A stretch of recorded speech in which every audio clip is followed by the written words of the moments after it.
Ted Cruz looked like a complete fool at Jimmy Kimmel's Blobfish Basketball game because Ted did not understand frame control. Here's what Ted Cruz should have done. Find out what it is next. Welcome back to the channel. Derek Van Schaik here. First, this analysis is not intended to be political.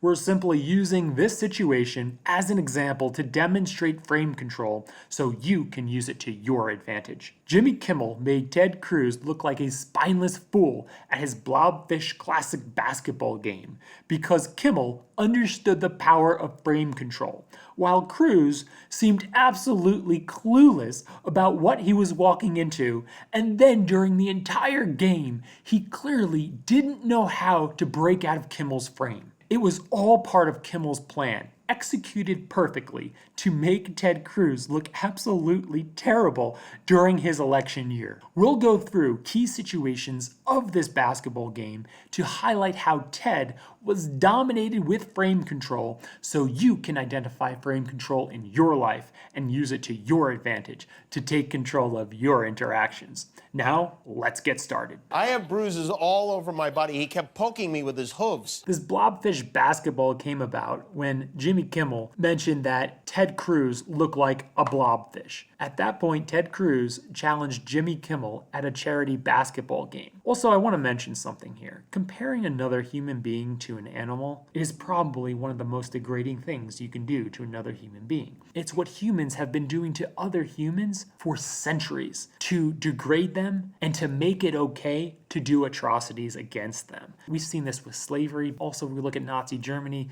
similar thing was happening there. Calling a person an animal without a smile on your face, without a twinkle in your eye, without just kind of jokingly, playfully, it is probably one of the most disgusting things you can do to another human being. The Blobfish Basketball Classic! Kimmel's whole goal of this basketball game was to make Ted Cruz look as terrible as possible. And it's so obvious of just pure frame control. Also, notice the logo, notice the title of the basketball game. I would not agree to this frame. I would not agree to be playing in the Blobfish Classic basketball game. Why isn't it about how Jimmy Kimmel is a third-rate, overrated comedian? So to be fair, it should actually be called the Blobfish vs. third-rate, overrated comedian basketball classic. Over 6,000 fans in attendance for this game between Senator Ted Cruz and Ted Cruz, of course, is portrayed very, very creepy. talk show host Jimmy Kimmel. And Jimmy Kimmel, of course, is looking like a cool basketball star. When in a time of your life you start looking like a blobfish? I gotta say, you and Jimmy are a little bit obsessed with this fish thing. I don't know why fish are on your brain so much, but, you know, knock yourself out. Just because someone creates a very strong frame does not mean you have to stay with their frame and you cannot break their frame. If I made the mistake of agreeing to do this basketball game, what I would start to do in that situation right there, right now, is reframe it. Say it over and over and over in my head that Jimmy Kimmel is a third-rate, overrated comedian. Jimmy Kimmel is a third-rate, overrated comedian. Have that in my mind, have that in my mind, have that in my mind. I would psych myself up to have that frame, and then everything that you see, therefore, is in that frame. And then everything that you say to Jimmy Kimmel, everything that you portray, everything that you convey in your body language, everything that goes on is all within your frame. You're gonna call me this? Reframe it. Well, you're a third-rate, overrated comedian. Okay. Thank you very much. Gracias. Ted Cruz, of course, comes out of the visitor section.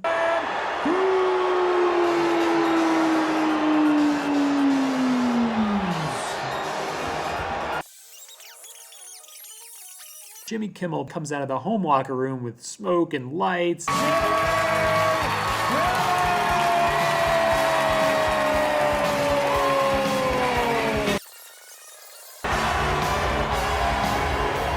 I have no idea why Ted Cruz would want to clap at this point. This guy's clearly out for blood. He wants to make you look as terrible as possible. This guy wants to ruin your career, and you're clapping for him.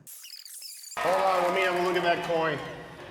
It's got a head and a tail, just like you, Senator. There you go.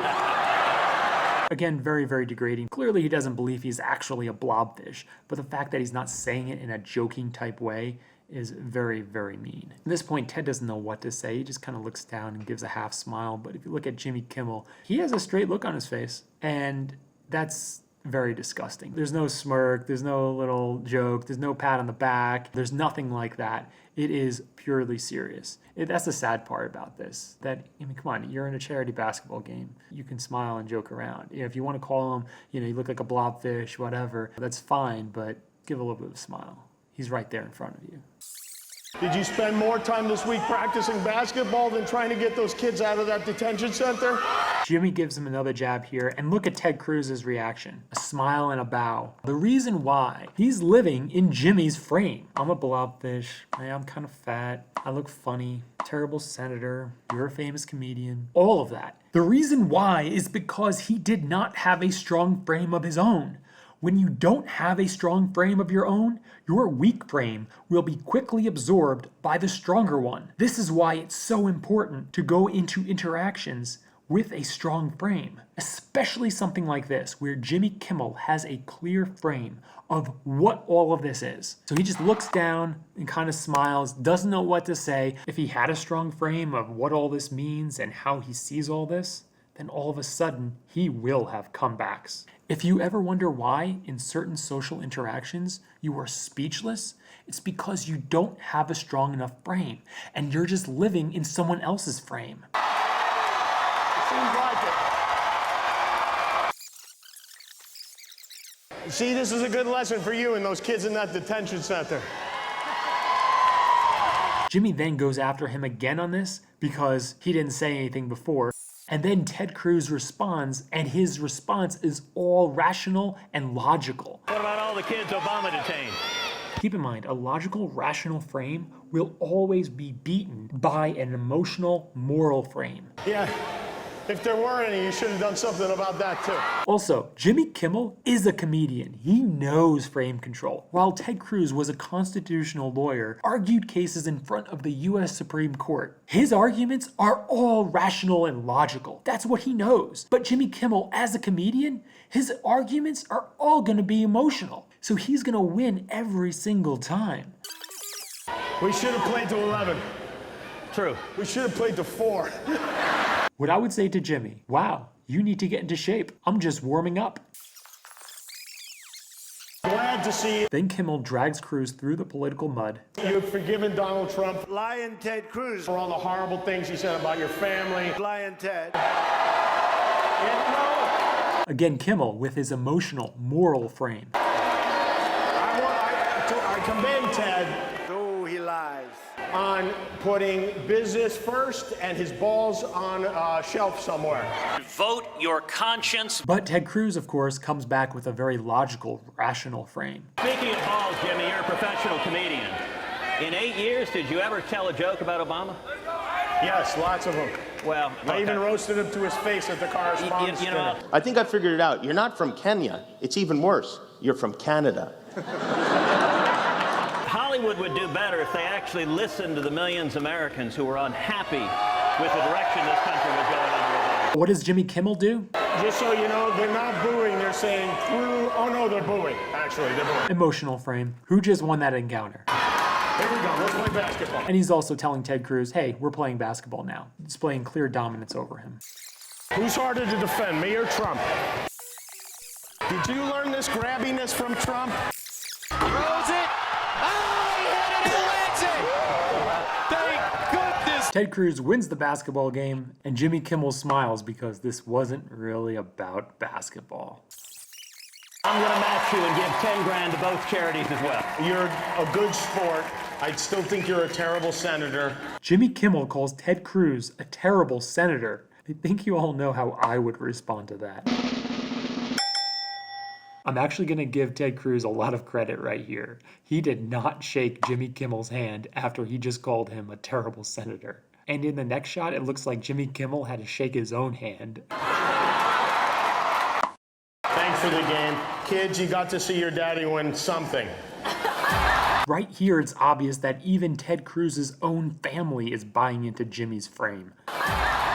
Ted Cruz went into this basketball game thinking that it was about basketball, that they're going to play this basketball game to settle this feud. But that was not Jimmy Kimmel's plan, so it was not the frame that Jimmy Kimmel set up here. Jimmy Kimmel's real plan was to make Ted Cruz look absolutely terrible during his election year, to reduce the chances that he would get reelected to the US Senate. This was a perfect example to show you how a strong frame dominates and how a weak frame just gets absorbed by the stronger frame. When you go into social interactions, build a strong frame.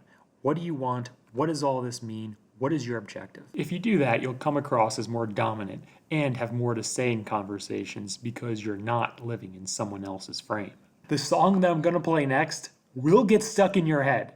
So if you don't want that to happen, exit this video right now and go watch one of my other videos. Remember to subscribe, and I'll see you at the top.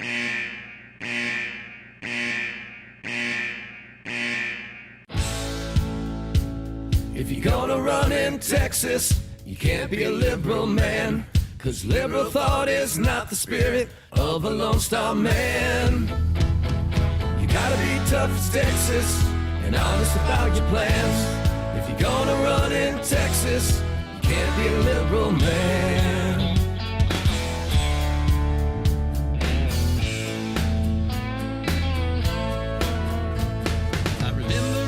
Stories, liberal Robert wanted to fit in, so he changed his name to Beto and hit it with a grin.